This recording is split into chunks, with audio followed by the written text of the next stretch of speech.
पुढल्या बातमीकडे नांदूर मध्यमेश्वर धरणाच्या विसर्गात मोठी वाढ झाली आहे। 27,000 क्युसेकनं गोदावरी नदीपात्रात विसर्ग सुरू आहे। जायकवाडीच्या दिशेनं हे पाणी सोडलं गेलंय, त्यामुळे नाशिक शहर परिसरात आता पाणी साचतंय। परिसरात संततधार पाऊस सुरू आहे। नांदूर मध्यमेश्वर धरणाच्या विसर्गात मोठी वाढ करण्यात आलेली आहे। 27,000 क्युसेकनं गोदावरी नदीपात्रात जायकवाडीच्या दिशेनं पाणी सोडलंय।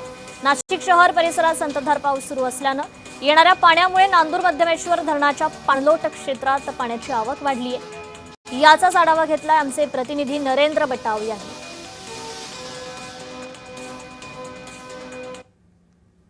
नाशिक जिल्ह्यातील अनेक भागात रात्रीपासून संततधार पावसाने सुरुवात केली असून यामुळे नांदूर मध्यमेश्वर धरणामधून 27,000 क्युसेकचा पाण्याचा विसर्ग आज जायकवाडीच्या दिशेने सुरू करण्यात आला आहे।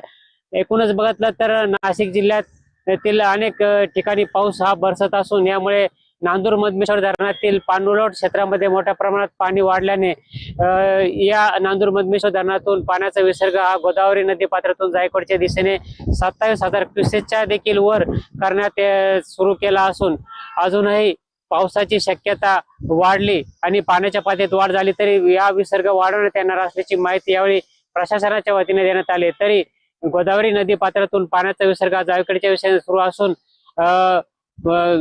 नदीकाठच्या जे ग्रामस्थ यांना सतर्कतेचा इशारा यावेळी देण्यात आला आहे।